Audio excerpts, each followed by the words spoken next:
hoje, o homem derrotado por uma menina. Jesus fala do fracasso pessoal. Você já fez alguma coisa ou disse algo que decepcionou alguém que você amava? Você já fez ou já disse alguma coisa que decepcionou alguém que você ama ou alguém que você amava? Irmãos, eu acho que se todos nós formos honestos, teremos que responder sim a essa pergunta. Talvez tenhamos prometido estar em algum lugar, mas quando chegou a hora, nós não estávamos lá.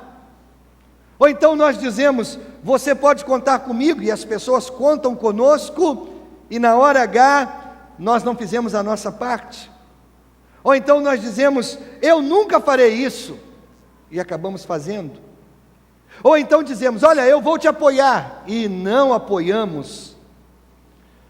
Talvez a gente tenha feito um voto sagrado, e nós quebramos esse voto. Talvez hoje, aqui agora, você se sinta culpado por mais uma promessa quebrada, que assombra a sua memória. Algo do tipo, meu Deus, como é que eu fui capaz de fazer aquilo? Meu Deus, como é que eu fui capaz de agir dessa maneira? Essa experiência, irmãos, é muito comum, porque a decepção e o fracasso fazem parte do que significa viver num mundo pecaminoso, num mundo cheio de tendências, num mundo em que nós somos puxados de um lado para o outro. Muitas e muitas vezes nós falhamos e decepcionamos outras pessoas. Muitas vezes nós falhamos com os outros e os outros falham conosco. A decepção é uma via de mão dupla. Nós decepcionamos e nós somos decepcionados. Agora, uma observação vai ajudar você a concentrar o seu pensamento. Quanto mais você se importa com alguém, maior será a decepção dessa pessoa quando você falhar com ela, e maior será a sua vergonha por ter decepcionado aquela pessoa. Afinal, se você não se importa com alguém, quando você falha com essa pessoa, talvez isso não incomode muito você, mas se você realmente se importa com alguém, o pensamento de que você feriu essa pessoa profundamente pode ser quase insuportável. E é assim que Pedro se sentiu depois que Jesus ressuscitou dos mortos. Pedro não conseguia esquecer o seu fracasso pessoal. No momento de crise pessoal, Pedro negou o Senhor. Não uma, mas 3 vezes Pedro negou o Senhor. Ele fez isso poucas horas depois de ter se gabado e batido no peito e dito ao Senhor, Senhor, os outros podem falhar, os outros podem te abandonar, mas eu não. Como os poderosos caem, irmãos, como os arrogantes caem. No momento Pedro está tão seguro, que ele beira a arrogância, e poucas horas depois, uma adolescente o lança no fundo do poço.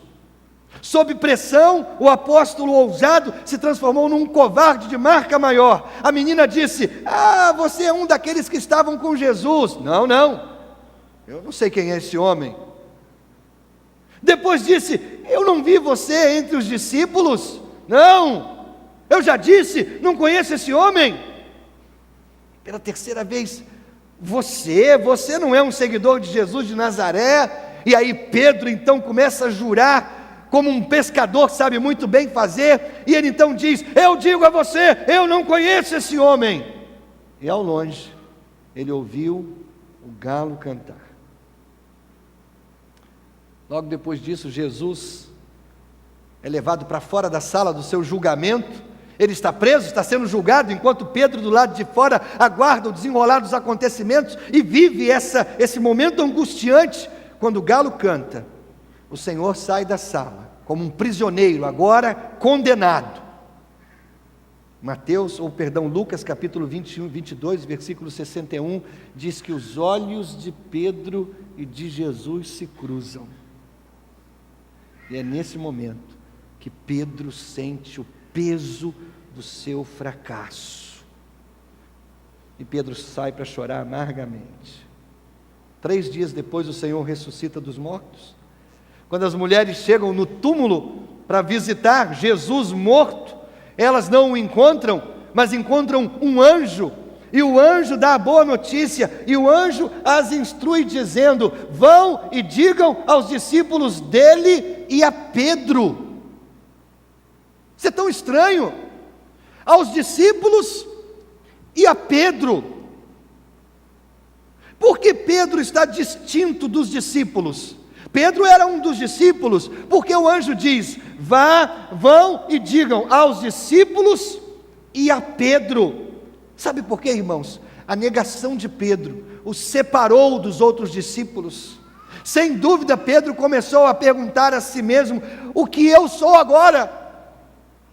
Agora que eu neguei o Senhor, o que eu sou agora? Eu sou um traidor ou eu sou um discípulo? Preste atenção, sempre que nós negamos o Senhor, seja através de atitudes, seja através de palavras, seja através de ações, sempre que nós negamos o Senhor na nossa vida, nós perdemos 3 coisas importantes. Nós perdemos a alegria, nós perdemos a segurança, a nossa garantia, e nós perdemos a nossa ousadia. Pedro perdeu os 3. Ele não tinha alegria, ele não tinha certeza, ele não tinha coragem. E aí João capítulo 21, é essa história linda, de como essas 3 coisas foram restauradas na vida desse homem fracassado. Aqui está uma mensagem que fala a qualquer um que falhou, como o Senhor pode restaurar você, e fazer com que você venha a fazer as coisas certas daqui para frente. Você falhou, você fracassou, você decepcionou o Senhor, então você perdeu a alegria, você perdeu a certeza, você perdeu a coragem. João 21 é a história de como o Senhor restaura tudo isso, e é a história de como o Senhor restaurou o seu apóstolo número 1, e o preparou para um trabalho no futuro lindo e abençoador. 3 coisas aconteceram aqui, 3 coisas Deus deu a Pedro para restaurá-lo, e a primeira delas é um novo poder. Vamos ler os versículos de 1 a 14, que dizem assim: depois disso, Jesus apareceu aos seus discípulos à margem do mar de Tiberíades. Foi assim: estavam juntos Simão Pedro, Tomé, chamado Dídimo, Natanael de Caná da Galileia, os filhos de Zebedeu e 2 outros discípulos. Versículo 3 diz assim: vou pescar, disse-lhes Simão Pedro. E eles disseram: nós vamos com você. Eles foram, entraram no barco, mas naquela noite não pegaram nada. Ao amanhecer, Jesus estava na praia, mas os discípulos não o reconheceram. Ele lhes perguntou: filhos, vocês têm algo para comer? Eles responderam que não.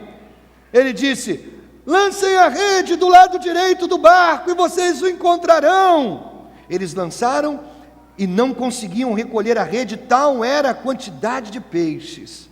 O discípulo a quem Jesus amava, ou seja, João, disse a Pedro: é o Senhor. Simão Pedro, ouvindo dizer isso, vestiu a capa, pois a havia tirado, lançou-se ao mar e foi nadando até o encontro do Senhor. A ansiedade de Pedro é tão grande de estar com o Senhor, que ele vai nadando. Os outros discípulos vieram no barco, arrastando a rede cheia de peixes, pois estavam apenas a cerca de 90 metros da praia. Quando desembarcaram, viram ali uma fogueira, peixes sobre brasas e um pouco de pão. Disse-lhes Jesus: tragam alguns dos peixes que acabaram de pescar. Simão Pedro entrou no barco e arrastou a rede para a praia. Ela estava cheia, tinha 153 grandes peixes. Embora houvesse tantos peixes, a rede não se rompeu. Jesus lhes disse: venham comer. Nenhum dos discípulos tinha coragem de lhe perguntar: quem és tu? Sabiam que era o Senhor. Jesus aproximou-se, tomou o pão e o deu a eles, fazendo o mesmo com o peixe. Essa foi a 3ª vez que Jesus apareceu aos seus discípulos depois que ressuscitou dos mortos. Irmãos, é noite no mar da Galileia. Não muito tempo depois da ressurreição, os discípulos tinham retornado para sua terra de origem, para a sua região de origem, porque não fazia mais sentido ficar em Jerusalém, muito mais naquele momento em que havia muita controvérsia, muita confusão sobre a crucificação, a morte de Jesus. Nesse momento eles já sabiam que Jesus tinha ressuscitado dos mortos, mas eles não sabiam quando iriam encontrar de novo com Jesus. Depois de voltar para a sua terra, Pedro declara que vai pescar. Vou pescar, versículo 3. 6 outros discípulos decidiram passar a noite com Pedro pescando, mas quando o sol surgiu naquela manhã, eles não haviam pescado um único peixe, uma única sardinha, não haviam pescado nada. Então um homem na praia, que era Jesus, e nós só sabemos disso mais tarde, pergunta se eles pescaram alguma coisa. Ei, vocês têm alguma coisa aí? Eles responderam não. Então esse homem na praia, que era Jesus, mas eles não o reconheciam, disse para eles: lancem a rede do lado direito do barco, assim vocês pegarão peixes. Claro, foi isso que eles fizeram, e uma pesca tremenda aconteceu, tantos peixes, que mal eles conseguiam recolher a rede para dentro do barco. E é nesse momento que João reconhece o homem que está na praia, e ele reconhece que é Jesus. E aí Pedro está tão ansioso para estar com o seu Senhor, ele veste a sua roupa, ele pula nas águas, ele vai nadando à frente do barco, ele mal pode esperar que o barco chegue, ele quer logo estar com o Senhor. Quando a rede finalmente é recolhida, os homens descobrem que pescaram 153 peixes. Enquanto isso, Jesus estava preparando uma fogueira na praia, estava assando um peixe, e quando eles chegaram, o Senhor os convida para uma refeição junto com Ele. Ele lhes deu peixe, Ele lhes deu pão, e os discípulos comeram ali, com Jesus ressuscitado. Irmãos, essa história maravilhosa nos ensina muitas coisas. Nós aprendemos com isso que quando Jesus chama um homem, ele nunca mais volta a ser apenas o que ele era antes. Quando um pescador segue a Jesus, ele nunca mais é apenas um pescador. Uma professora pode seguir a Jesus, mas ela nunca mais será apenas uma professora. Um advogado pode seguir a Jesus, mas ele nunca mais será apenas um advogado. Um médico pode seguir a Jesus, mas nunca mais ele será apenas um médico. Um empresário pode seguir a Jesus, mas ele nunca mais será apenas um homem de negócio. Ele nunca mais estará satisfeito com a antiga vida. Uma vez que você se alistou no exército do Senhor, você nunca mais está satisfeito com a vida antiga, ou satisfeito e feliz em outro lugar que não seja perto do Senhor. Veja, eu não estou sugerindo que Pedro não deveria ter voltado a pescar, ou que pescar era errado. Afinal de contas, pesca era o que esses homens sabiam fazer para sustentar a sua família. Mas agora o nosso Senhor tornou o comum em algo sagrado. A pescaria desses homens era comum, mas a pescaria desses homens com o Senhor se torna algo extremamente sagrado. E o Senhor nos ensina que aqui não há divisão entre secular e sagrado. A pesca é algo sagrado quando Jesus está envolvido. O mesmo é verdade sobre o ensino, a agricultura, o comércio, o investimento, a construção, qualquer outra coisa que você possa fazer para ganhar o seu pão de cada dia, se torna sagrado quando de fato você envolve o Senhor nos seus negócios. Uma vez que Jesus entra em cena, tudo muda, até mesmo as coisas mais triviais e as coisas mais comuns da vida, talvez as coisas que você considere mais mundanas, são transformadas pela presença do Senhor. O pastor batista Martin Luther King, na década de 50, 60, afirmou que até um leiteiro pode tirar leite para a glória do Senhor. Agora, querido, algumas perguntas vêm desse texto. Por que eles não reconheceram Jesus? Parece que Jesus tinha um poder, ou Jesus tinha uma capacidade, depois de ressurgir, depois de ter ressuscitado, parece que Jesus tinha a capacidade de disfarçar a sua aparência, ou a sua identidade de outras pessoas. Isso aconteceu outras vezes, por exemplo, com os discípulos no caminho de Emaús. Eram discípulos de Jesus, andaram com Jesus no caminho até a cidade de Emaús, mas não o conheceram. Parece que o Senhor tinha a capacidade de proteger a sua identidade depois que ele ressuscitou. Agora, por que ele fazia isso? Eu creio que o Senhor estava ensinando aos discípulos uma lição. a lição de não depender da sua presença física. Eles precisavam aprender que mesmo que Jesus voltasse para o céu, e Ele iria voltar em breve, Ele não os estava deixando órfãos, Ele estava com eles o tempo todo. Irmãos, eu estou certo que todos nós já nos perguntamos, como seria estar com Jesus face a face? Como seria? Enquanto eu escrevia esse sermão essa semana, eu pensei na possibilidade, por exemplo, de um almoço com Jesus. Pense nisso. Você está num tempo comum da sua vida, mas com Jesus por perto. E aí eu poderia ouvir a voz de Jesus, eu poderia lhe fazer algumas perguntas, eu poderia lhe pedir alguma orientação sobre decisões que eu preciso tomar na minha vida. Imagine, querido, se Jesus pudesse participar fisicamente de um dos nossos cultos, nós cairíamos diante dele em adoração, nós o exaltaríamos, depois nós apresentaríamos os nossos problemas, os nossos pedidos, as nossas súplicas, nós suplicaríamos para que Ele fizesse algum tipo de milagre em nós ou através de nós.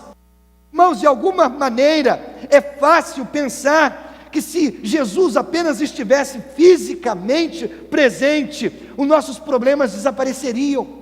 A gente parece que idealiza que se o Senhor estivesse caminhando conosco, ou nós caminhando fisicamente com o Senhor, de alguma maneira isso nos faria mais íntimos de Deus, ou poderia nos dar algum tipo de privilégio para alcançar algumas bênçãos do Senhor. Mas esse pensamento é completamente antibíblico. Veja bem, querido, não há nada que o Senhor possa fazer em carne e osso, que Ele não possa fazer agora mesmo, estando sentado à direita do Pai lá no céu. Não há absolutamente nada que Jesus possa fazer em carne e osso entre nós, que Ele não possa fazer espiritualmente, ao mesmo tempo em que Ele está sentado à direita do Pai lá no céu. Sabe por quê? Porque distância nem presença física fazem a menor diferença para o Senhor. Ele sempre estará conosco. Essa história nos lembra que Jesus está conosco se nós o vemos ou não, se nós sentimos ou não. Sabe aquele negócio? Eu estava naquele culto e eu senti a presença do Senhor. Isso não faz o menor sentido. Há uma promessa bíblica feita pelos próprios lábios do Senhor, dizendo: eu estarei sempre com vocês até o fim dos tempos. Se eu sinto ou não a presença do Senhor, não importa. Se eu vejo ou não a manifestação da presença do Senhor, não importa. Se eu creio ou não nessa promessa, não importa. O que diz esse texto é que o Senhor estará sempre conosco. E é isso que esse texto me ensina, em primeiro lugar. Mas esse texto também me ensina que, se o Senhor estava observando os seus discípulos da praia, e se o Senhor viu que aquela pescaria era uma pescaria frustrada, a noite inteira trabalhando, joga a rede para lá, recolhe rede, limpa a rede, joga a rede de novo, recolhe a rede, limpa a rede, joga de novo, uma noite inteira tentando pescar, e nada. Por que o Senhor não os chamou mais cedo? Por que o Senhor não os orientou mais cedo? Por que o Senhor permitiu que esses homens fracassassem na sua pesca? A resposta é tão simples. A resposta é que esses homens precisavam fracassar. Eu vou responder. A resposta, vou repetir, perdão. A resposta é: esses homens precisavam fracassar. O fracasso, nesse caso, irmãos, é pré-requisito necessário para o eventual sucesso futuro. Veja bem, se esse homem não identificado na praia tivesse mais cedo interrompido a pesca fracassada dos discípulos, dizendo: joguem a rede do lado direito do barco, os discípulos diriam assim: quem é você? Nós somos pescadores experientes, nós conhecemos as técnicas, nós sabemos o que fazer, você não precisa nos dar orientação alguma, nós estamos preparados para alcançar o sucesso, nós sabemos o que fazer. Mas quando o Senhor deixa passar uma noite inteira, e é uma noite inteira de fracasso, e o sol nasce, e eles estão fracassados debaixo do sol, finalmente, eles estão prontos para ouvir a voz do Senhor. É assim com todos nós. É assim. O Senhor permite primeiro que a gente fale na nossa própria força, que a gente fracasse com os nossos próprios conhecimentos, para que a gente possa aprender que só pelo poder dEle é que nós teremos sucesso. Isso significa, queridos, que o Senhor está conosco quando nós falhamos, e é aí, no momento do fracasso, que nós podemos ouvir a sua voz falando conosco e nos mostrando um novo e um melhor caminho. Quantos de nós o Senhor vai permitir que fracassemos, simplesmente para a gente aprender a ouvir a voz dEle? Há um último ponto a se pensar aqui, nessa experiência de Pedro. Quando eles ouviram e obedeceram à voz do Senhor, eles começaram a pegar muitos peixes. É assim que Deus trabalha conosco, irmãos. Ele nos deixa falhar na nossa própria força, Ele nos deixa falhar na nossa própria capacidade, para que depois Ele, mais tarde, nos dê sucesso naquela mesma empreitada, só que agora é na força dEle, é na capacidade dEle. Onde nós falhamos na nossa força e na nossa capacidade, Deus nos reveste com a sua força e com a sua capacidade, e nós somos capazes de alcançar o sucesso, agora não por nós mesmos, mas por Ele. No início do seu ministério, Jesus chamou os seus discípulos para serem pescadores de homens. Agora Ele os está ensinando que ainda que Ele não esteja fisicamente presente com eles, Ele estará espiritualmente, quando eles estiverem pregando o Evangelho. A grande colheita de homens e mulheres acontecerá através da pregação dos discípulos, daqueles que seguem os discípulos, e essa colheita está acontecendo ainda hoje. Agora, irmãos, isso não é feito na nossa força, isso não é feito no nosso poder, isso é na capacidade e na força do Senhor. Eu estive pensando essa semana nos nossos missionários, no trabalho de muitos dos nossos missionários adotados, que estão, como eu já disse para você, em várias partes do mundo, em alguns lugares aqui no Brasil. E eu lembrei do José Rodrigues. José Rodrigues é aqui de Itaperuna, e ele é missionário lá no Acre, no meio da mata amazônica. O José Rodrigues e a sua família se mudaram daqui, da nossa cidade, para o interior da selva amazônica, para morar entre os índios, para viver como índio, para comer o que os índios comem, com um simples objetivo: compartilhar a palavra de Deus com os índios. A última vez que o Zé Rodrigues esteve aqui em Itaperuna, toda vez que ele vem, ele me dá o privilégio de tomar um café comigo. A última vez nós estávamos conversando sobre os seus 2 filhos, 2 rapazes, e agora eles estavam em idade de ir para o ensino médio, e ele estava procurando algum tipo de escola que pudesse dar o ensino médio à distância. E aí, conversando sobre a educação dos seus filhos, o Zé Rodrigues me disse que ele estava investindo na vida dos filhos, para que os filhos pudessem continuar o trabalho de evangelização dos índios. O ideal desse missionário, o sonho no coração desse missionário, é fazer com que seus filhos continuem o seu trabalho, vivendo no meio da mata amazônica, vivendo como índio, no meio dos índios, compartilhando a palavra de Deus. E enquanto ele falava isso a respeito do futuro dos seus filhos, eu ficava imaginando quão pequeno e quão mesquinho e quão tacanha é a minha visão de reino de Deus. Porque, irmãos, o que nós sonhamos para os nossos filhos? Nós sonhamos que eles sejam médicos, engenheiros, professores, muito bem sucedidos no mercado, que ganhem muito dinheiro, que vivam uma vida confortável. E existem pessoas que, do ponto de vista humano, loucas, que desejam para os seus filhos que eles se preparem para serem missionários entre os índios. Eu não estou dizendo que é errado preparar o filho para ser médico, engenheiro, militar. Eu não estou dizendo que isso é errado.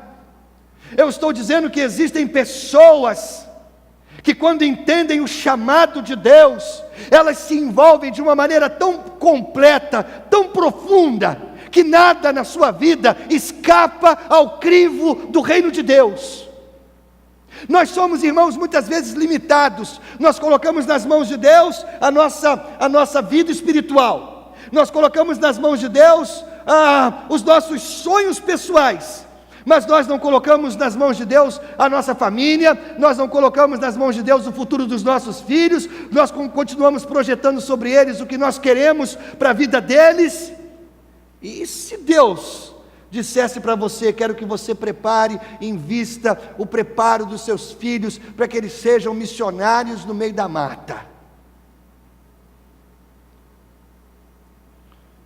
Existem pessoas tão comprometidas com o Senhor, tão envolvidas com o reino, que nada escapa ao crivo do Senhor. Zé Rodrigues e a sua família não têm luxo, não têm conforto, as dificuldades são enormes, os desafios gigantes. Depois que eles chegam na capital do Acre, eles pegam um pequeno avião para uma cidade chamada Cruzeiro do Sul. Em Cruzeiro do Sul eles pegam um barco a motor e levam 2 dias no barco até chegar à aldeia onde eles têm uma casinha construída. Eles não têm o menor conforto. Por que essas pessoas estão lá? Simples, porque o Senhor as enviou. É simples assim. Que desafio. Agora nós poderíamos dizer: Zé Rodrigues, cara, olha só, eu tenho uma casa para você em Itaperuna, eu tenho vaga para os seus filhos na universidade ou nos melhores colégios de Itaperuna, eu tenho um trabalho para você que vai te dar uma renda para você ter conforto, ter carro e ter tudo que você quiser aqui em Itaperuna. Ele vai dizer assim: não, muito obrigado, eu estou feliz e satisfeito e realizado onde o Senhor me chamou para estar. Você entende isso? Quando o Senhor nos chama, e quando nós nos envolvemos com o reino, nada, em lugar algum, será melhor do que estar no centro da vontade de Deus. O Senhor restaurou Pedro, dando a Pedro um novo poder de vida, uma nova direção de vida. Mas o Senhor fez mais. O Senhor deu a Pedro um novo ministério. Os versículos 15 e 17 dizem assim: depois de comerem, Jesus perguntou a Simão Pedro: Simão, filho de João, você me ama mais do que estes? Disse ele: sim, Senhor, tu sabes que te amo. Disse Jesus: cuide dos meus cordeiros. Novamente, segunda vez, Jesus disse: Simão, filho de João, você me ama? Ele respondeu: sim, Senhor, tu sabes que te amo. Disse Jesus: pastorei as minhas ovelhas. Pela terceira vez, Jesus lhe disse: Simão, filho de João, você me ama? Pedro ficou magoado por Jesus lhe ter perguntado pela terceira vez: você me ama? Ele disse: Senhor, tu sabes todas as coisas e sabes que te amo. A cena é simples, aquela refeição acaba, então Pedro e Jesus começam um diálogo, e essa é a parte da história que nós mais conhecemos. Várias perguntas me vêm à mente quando eu leio essa passagem. Por exemplo, por que o Senhor perguntou a Pedro 3 vezes: você me ama? É simples, porque Pedro o negou 3 vezes. Porque o Senhor pergunta isso publicamente, diante dos outros discípulos? É simples, porque Jesus o negou publicamente. Esse homem tinha sido arrogante, esse homem tinha sido tão seguro de si mesmo, tão confiante da sua própria coragem. Agora ele está completamente humilhado. E aí veio o primeiro questionamento de Jesus: Pedro, você me ama mais do que esses me amam? Você me ama? Você tem amor maior do que esses homens me amam? Foi um lembrete sutil da ostentação que Pedro havia feito há algum tempo atrás. Olha, Senhor, todo mundo pode falhar, todo mundo pode ser infiel a Ti, mas eu não. Agora Pedro responde declarando o seu amor por Jesus, mas ele se nega a se comparar a outros. Por mais doloroso que isso tenha sido, isso foi absolutamente necessário. Sabe o que o Senhor está fazendo? Ele está limpando a ferida, para que ela pudesse ser curada. Ele está libertando Pedro da culpa, ele está libertando Pedro da vergonha, fazendo isso publicamente. Querido, uma vez que nós tenhamos ferido alguém que nós amamos, é difícil olhar nos olhos dessa pessoa, e ainda é muito mais difícil ser questionado sobre o nosso verdadeiro compromisso, quando alguém decepcionado conosco, olha nos nossos olhos e diz assim: como é que você pode ter feito isso comigo? Como é que você teve coragem de fazer isso? O que você estava pensando, cara? Você ainda me ama? Perguntas precisam ser feitas, respostas precisam ser dadas, e elas precisam ser repetidas até que a verdade seja de fato esclarecida. Pedro precisava ver a enormidade do seu pecado, para que ele pudesse compreender que o perdão de Deus é ainda muito maior. Quando Pedro começa a ver a besteira que ele fez, o tamanho do seu pecado, o tamanho do seu erro, e quando ele de fato é alcançado pelo perdão de Deus, ele vai perceber que o perdão de Deus é de fato imenso, mas para isso teve que doer bastante. Querido, preste atenção nessa afirmação de vida: a verdade libertará você, mas ela pode lhe machucar primeiro, pode doer primeiro. Uma das razões pelas quais nós não nos tornamos pessoas melhores é porque a gente não quer enfrentar a dura verdade do que nós temos feito. Até que a gente encare a verdade sobre nós mesmos, nós não poderemos ser verdadeiramente livres. Então a verdade vai libertar você, mas ela pode machucar você primeiro. Ela pode ser dolorosa, dolorida.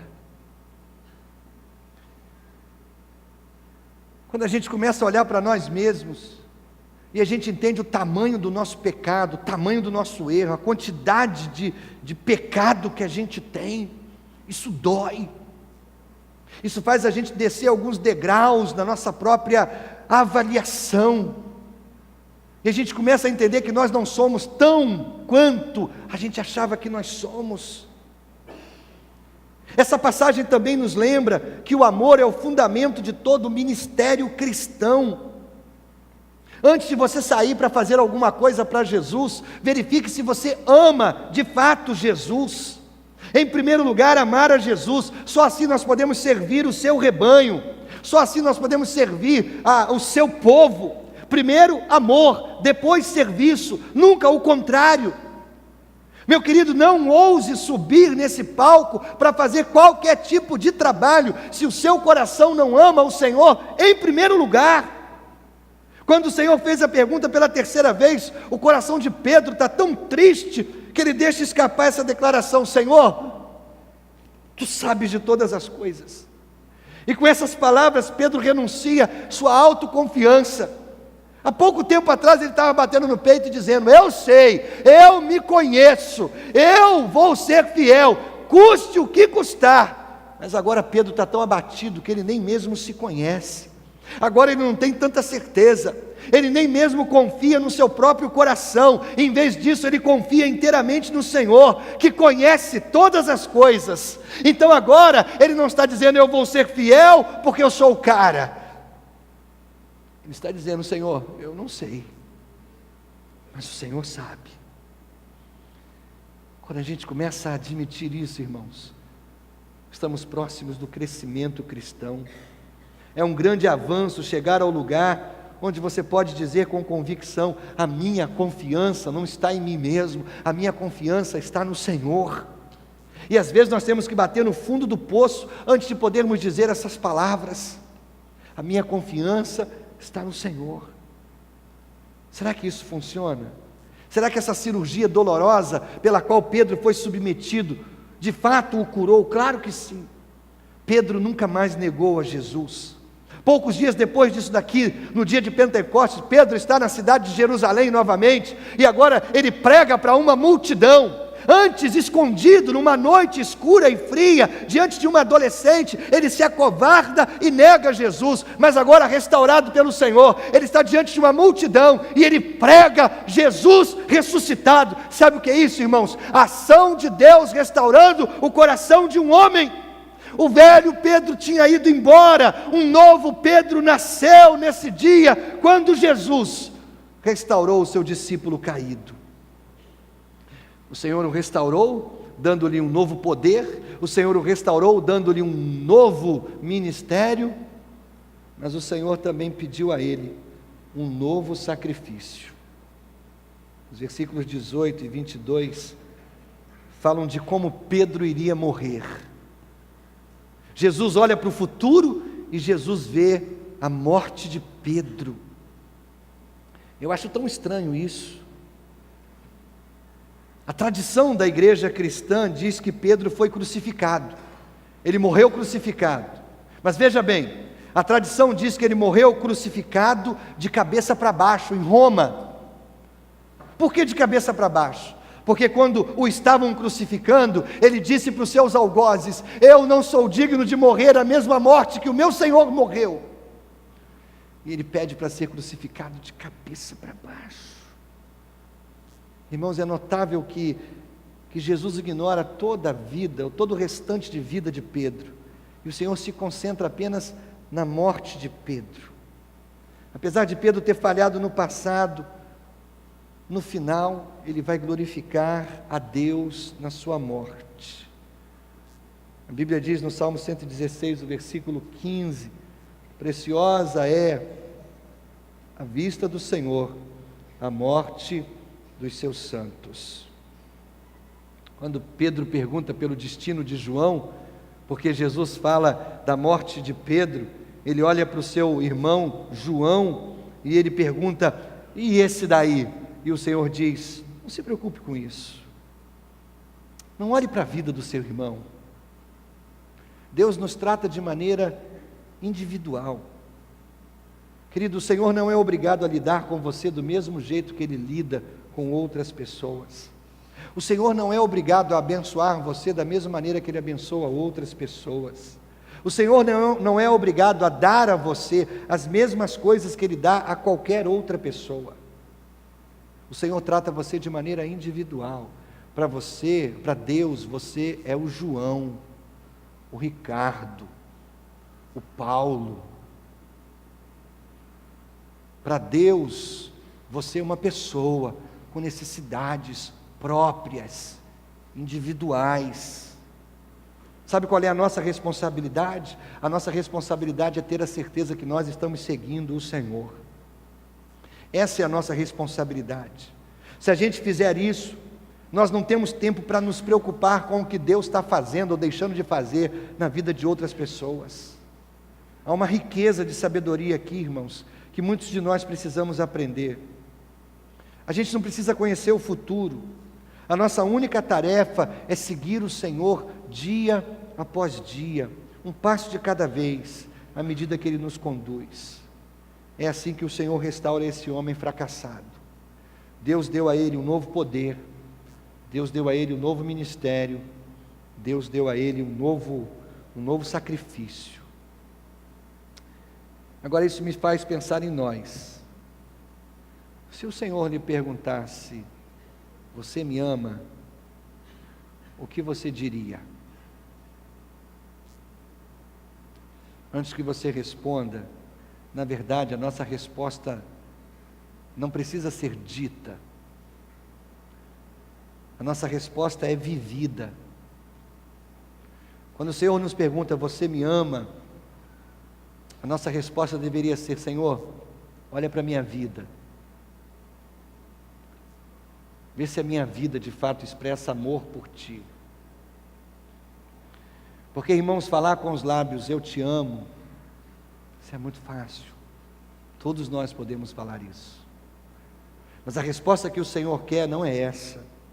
A resposta que o Senhor quer é: olha para a minha vida, Deus. Vê se a minha vida de fato expressa amor por Ti. Você ama Jesus se você alegremente segue os passos de Jesus onde quer que Ele levar você.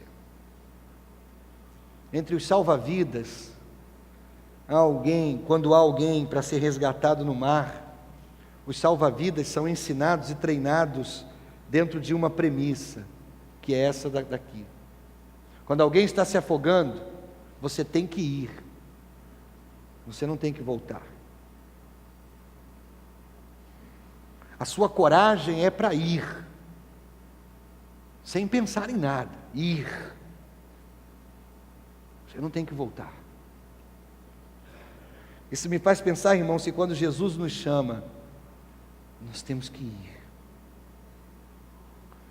Nós não temos que voltar. Nós temos que ir. Você ama o Senhor? O que a sua vida está dizendo? Qual a resposta que a sua vida oferece? Que Deus nos dê a graça de amar Jesus tanto, que quando Ele nos chamar, nós possamos segui-lo onde quer que Ele nos levar, custe o que custar. Você ama Jesus?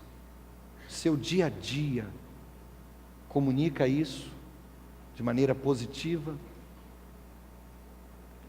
Nós estamos falando de Deus restaurando uma pessoa. Curve a sua cabeça, feche seus olhos, por favor.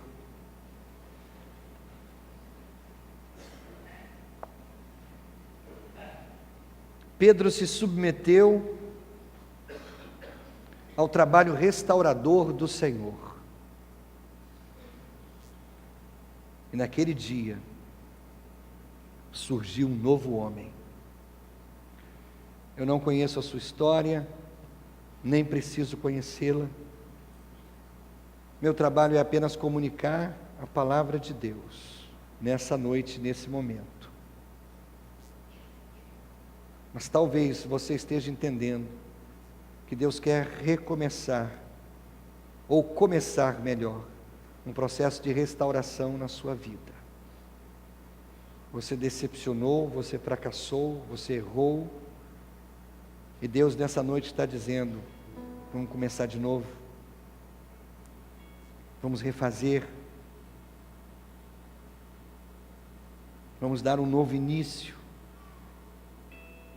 Talvez isso doa, talvez isso traga desconforto, mas acredite, a restauração do Senhor fará de você um novo homem, uma nova mulher. Então, se o Senhor fala com você nessa noite, e você entende que Ele precisa começar um processo de restauração na sua vida, vamos orar juntos, eu e você. Aí onde você está, por favor, fique de pé, para que a gente possa orar juntos. Deus abençoe você, todos vocês, todos vocês. O Senhor quer começar um processo de restauração na sua vida. Você sabe disso. Algo novo Deus quer fazer com você. Então se junte a esses que estão se levantando nos seus lugares, para que a gente possa orar juntos. E de fato Deus começar um tempo lindo e novo na sua vida. Lá na galeria, outros também podem ficar de pé.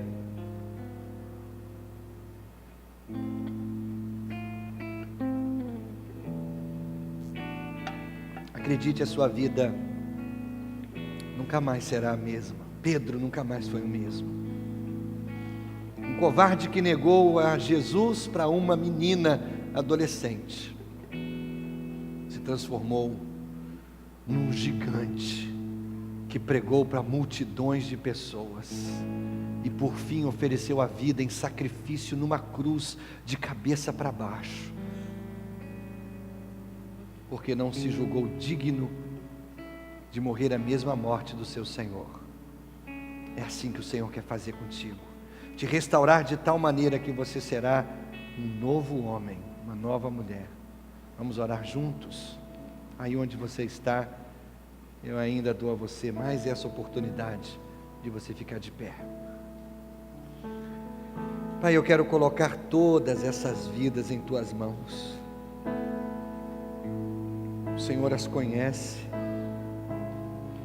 O Senhor sabe das suas histórias mais íntimas, dos seus fracassos mais escondidos, das suas decepções mais obscuras.